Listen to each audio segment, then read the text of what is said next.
वारकरी संतांच्या सालाबादाप्रमाणे चालत असलेला धर्मनाथ बीज उत्सव ज्यांच्या आशीर्वादाने ज्यांच्या प्रेरणेने चालतोय, नवनाथ बाबा साक्षात इथं स्वयंभूत अवतारानं स्वयंभूत त्यांच्या कृपाक्षेत्रानं या मोठ्या एवढ्या मठावरती मी तरी म्हणतो कमीत कमी आपल्या या 4-5 जिल्ह्यांमध्ये एवढी मूर्ती नसेल, नाथबाबांची एवढी मूर्ती आपल्याला इथं पाहायला. आणि जे पाहतोय हे वैभव कोणी आमदारानं दिलं नाही ना कोणी खासदारानं दिलं नाही, हे फक्त भक्तांच्या जीवावर उभं राहिलेलं वैभव आहे. हे कोणाच्या जीवावरचं उभं राहिलेलं वैभव नाही. एक माणसावरती प्रेम करणारी मंडळी आहे, त्या प्रेमापोटी सर्वांनी सहकार्याने उभं केलेला हा जो मठ दिसतोय, हा जो आश्रम दिसतोय, या आश्रमातल्या एकेका दगडावरती भक्तांचा विश्वास जिवंत आहे म्हणून हा मठ उभा. काय दुसरं महाराज, अरे कोणी काय दिलं कोणी काय दिलं हा कधी हिशोब नाही महाराज. फक्त एकच सूत्र जिवंत आहे, तर प्रेम तत्व जिवंत आहे, दुसरं काहीच. मठाधिपती अण्णासाहेबांच्या मार्गदर्शनाने आणि नाथबाबांची सकल सृष्टीवर कृपा आशीर्वादाने चालत असलेल्या अण्णासाहेबांच्या मार्गदर्शनाने हा जो काही धर्मनाथ बीज उत्सव सालाबादाप्रमाणे चालत असताना कोणी प्रवचन केलं, कोणी कीर्तन केलं, कोणी वाजवायला आलो, कोणी वाजवताना बदलून गेलो, कोणी विनेकरी आले विनेकरी बदलले, हार्मोनियम आले हार्मोनियम वाले बदलले, रोज साऊंड सिस्टीम वाला रायाने आज तो बी गया, वेगवेगळे. म्हणजे रोज इथं जागा हीच आहे पण माणसं बदलताना दिसतात. आणि जिथं माणसं रोज बदलताना दिसतात ना निश्चित आनंदाचा कंद एकच निघतो. तुका म्हणे तया ठाया आणि ओल छाया. तो अण्णासाहेबांचा आणि नाथबाबांचा काहीतरी ओलावा असेल, त्या ओलाव्याला साक्षी ठेवून ही जी काही आज प्रेमी मंडळी इथं आलेली आहे, ज्यांच्या मार्गदर्शनाने कीर्तनाची रूपरेषा आज इथपर्यंत आली की अण्णासाहेबांनी शब्द दिला होता की तुम्हाला एकदा कीर्तन करावं लागेल. पण अण्णासाहेब खरंच तुम्ही देवापेक्षाही चतुर आहेत. कोणता माणूस दिसत आहे फिल्डिंग लावा आहे तुम्हाला पण शिकू. इतक्या फुल सीझन मध्ये तुम्ही आमच्यासारख्याचं कीर्तन म्हणणं म्हणजे सोपं नाहीये. पण तुम्ही बरोबर देख अहो कितला का DSP होय ना, पण या ना डोकावर हात कोण आहे. ज्या कुटुंबाने आम्हाला कीर्तनकार बनवलं, ज्या कुटुंबाच्या प्रेरणास्थानाने आम्ही आज अख्खील महाराष्ट्रभर अख्ख्या महाराष्ट्रभर खानदेशभर आमचं नाव झालं, आदरणीय परमपूजने माझे श्रद्धास्थान माझं गुरुतुल्य असणारे रवींद्रजी महाराज तारखेडेकर यांच्या वडिलांच्या पिताश्रींच्या पुण्यस्मरणाच्या निमित्ताने आज हा राजस्व यज्ञ इथं होत असताना ज्यांनी कीर्तनाची तारीख मला दिली होती, आदरणीय परमपूजनीय गुरुतुल्य असणारे माझे श्रद्धास्थान आदरणीय भाऊसाहेबजी महाराज तारखेडेकर. अधिराज्य होतं त्यांचं मोहाडीला, आणि मोहाडीला राहत असताना श्रीपाद बाबांच्या आशीर्वादाने आणि श्रीपाद बाबांच्या नामचिंतनाने जी काही मंडळी कमवली, त्या मंडळीचा आज इथं नाथबाबांच्या मठावर हा प्रसाद उमटलेला आहे. ही जी मंडळी आली आहे, अरे कोणाच्याकडे कोणाला जायला वेळ नाहीये, कोणाला भेटायला वेळ नाहीये. आज रिचार्ज फुकट आहे पण फोनवर नात्या गोत्याशी सुद्धा बोलायला वेळ नाहीये. पण तरीही घरचं पेट्रोल खर्च करून एवढ्या 5-50 किलोमीटरवर हार्मोनियमवाले दादा असतील, मागे पुढे उभे राहणारी सर्व मोहाडीहून आलेली ही जी मंडळी आहे, वडजाईहून आलेली मंडळी आहे, आमचे पुंडलिक दादा विश्वनाथवरून आलेले आहेत तुमच्या सोबत, नरवाड हो विश्वनाथवरून आलेली सर्व मंडळी आहे. अजून नरवाडहून आलेले आमचे दादा आहेत, नवलनगरहून आलेले आहेत, अजून वडजाईहून आलेले तुम्ही, हडसुण्याहून आले तुम्ही, दुसाण्याहून आलेले तुम्ही, मांडळ थिंगेले, मी गिरड थिंगेले, हे दादा तारखेड्याहून आले, नवलनगरहून आलेले आमचे विने केले. आणि आज असं आहे या नवरा नवरेमध्ये गल्ली किसकी भी हो लेकिन दादागिरी हमारी चल रही है. गल्ली किसकी भी हो, बँड भी आमना, कीर्तनकार भी आमना. त्या नाचणार होतात, मी ऐकणार आहे. त्या फुकटमा होतात, मी बी फुकटमा शे. ऐका ना, एक सांगू का तुम्हाला, ही जी काही मंडळी आली आहे अण्णासाहेबांच्या मार्गदर्शनाने हा काय चाललेला नवनाथ बाबांचा धर्मनाथ बीज उत्सव आहे, एक सांगू जाईल नाथबाबाची मागणी मागतायत ना, त्या मागणीतला विषय आणि आपल्या नवनाथ बाबांचा विषय आगळा वेगळा नाहीये. आपण कशासाठी आलोय तिथं? फक्त भक्तीचं चाच घेण्यासाठी आलोय. आपण कशासाठी इथं? काय आपल्याला इथं काही 7वं वेतन आहे का 8वं वेतन आहे? आपलं काही जाताना कोणी बॅगाभर देव आहे? तरी आपण इथं आलोयत ना. का आलोयत महाराज? इथं फक्त एकच आहे, देव माझा मी या देवाचा, देव माझा मी या देवाचा, देव माझा मी या देवाचा,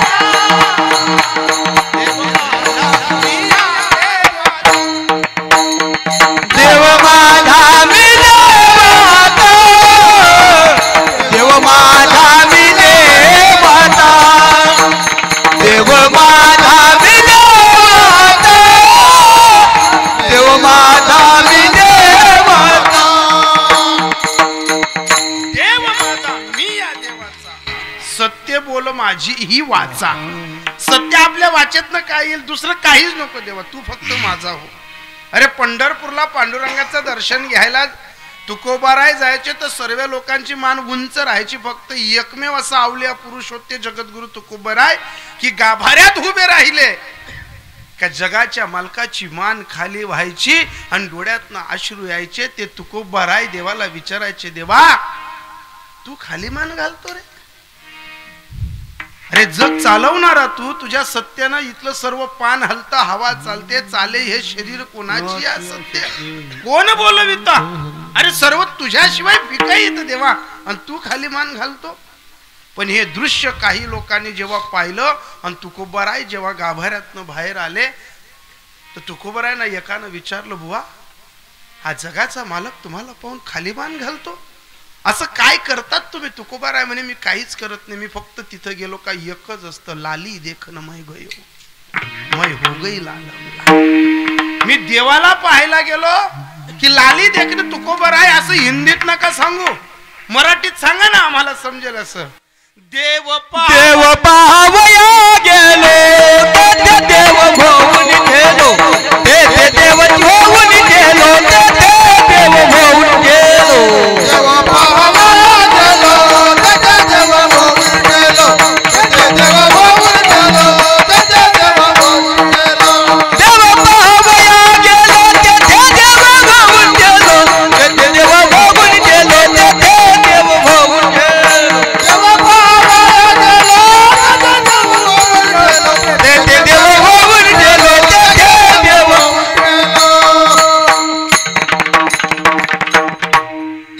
देव पहावयासी गेलो, तेथे देवाची होऊन ठेलो. हे जसं जगद्गुरु तुकोबारायांचं वाङ्मय सांगतं तसं नवनाथ बाबांवर विश्वास ठेवून आल्यानंतर तुम्ही या गाभाऱ्यात झोपतात, या गाभाऱ्यात थांबतात, या गाभाऱ्यात जेव्हा बोलतात तेव्हा तुम्हाला असं वाटतं की लाली देखन मै गयो मै हो गई लाल.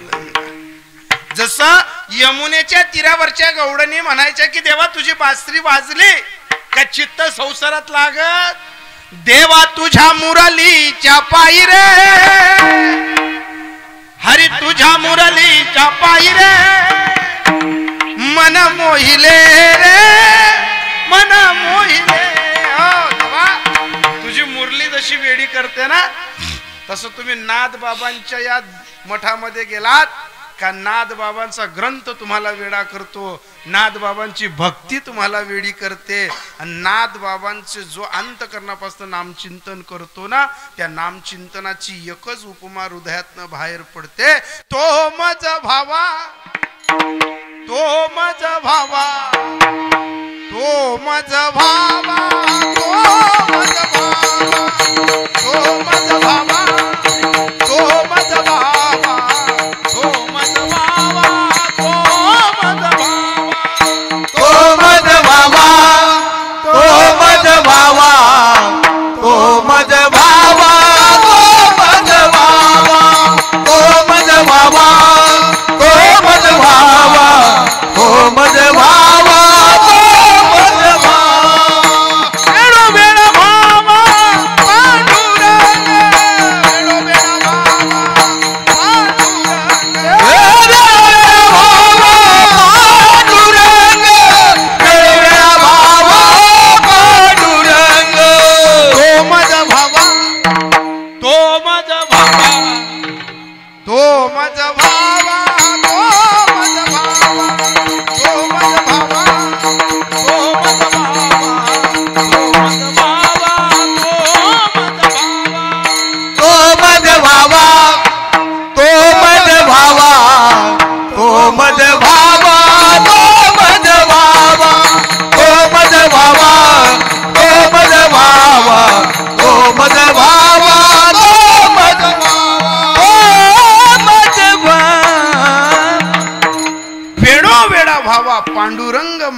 व्हावा ही जशी विठ्ठल भक्तांची अंतकरणातली पुकार असते ना, तशी तुम्ही मठात गेलात का तुमची ती पुकार असते.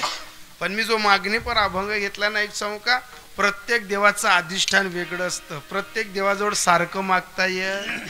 जितका आईजवळ हट्टहास करताना माणूस तिथला सासूपा चालत. माय डोकावर ते हात फिराई सासू फिरावणार. माय पले न दे सासू पले न देवा. तरी बी लोक चांगला इथलीशी पॅन्ट घालले तर सासूरवाडी मग सासूला आई म्हणतो, आई काय करू, आई काय करू.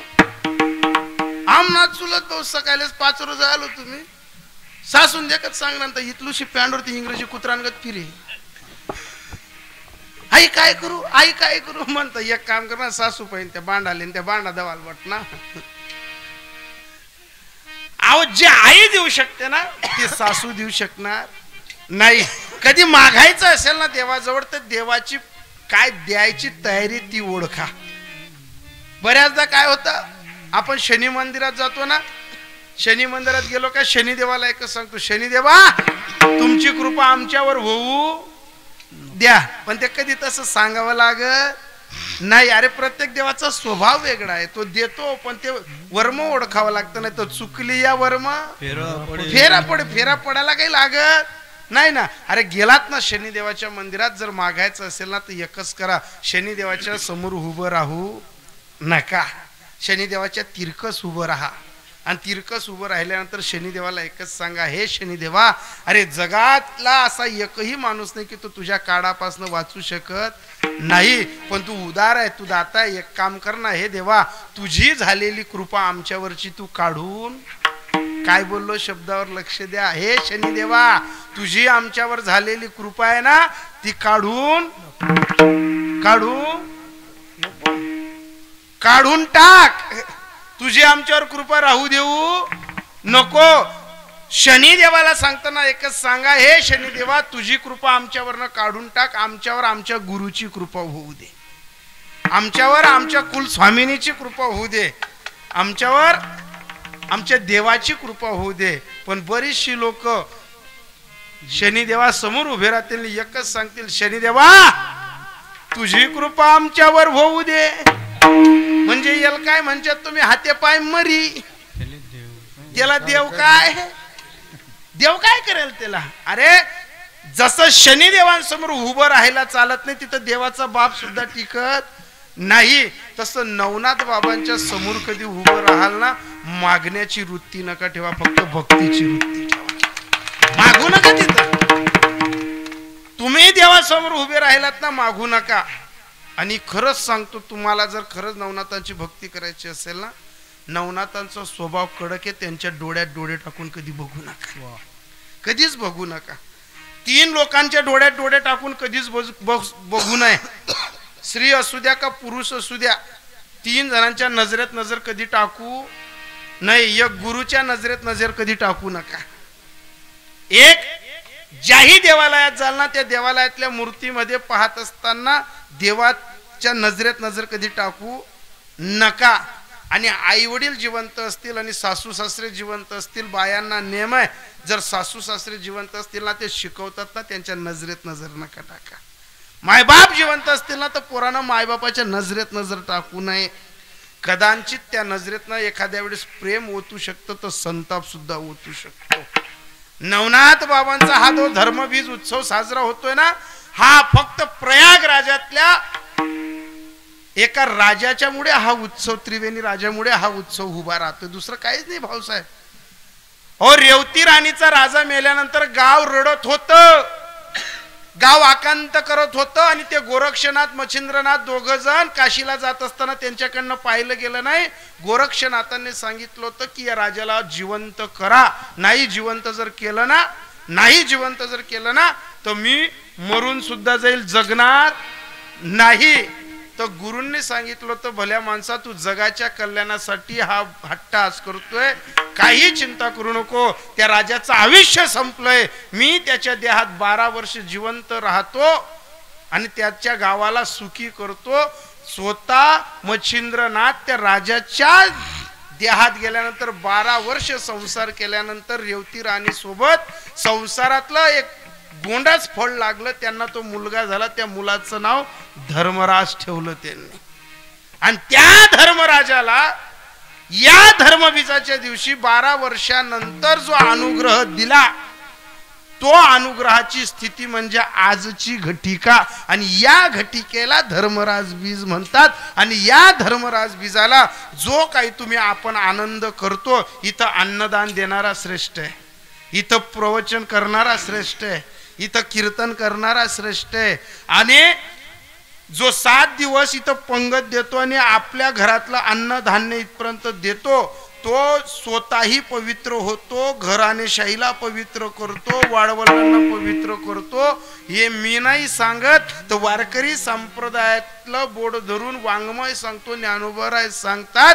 हरिपाठ कीर्ती मुखे जरी काय, हरिपाठ कीर्ती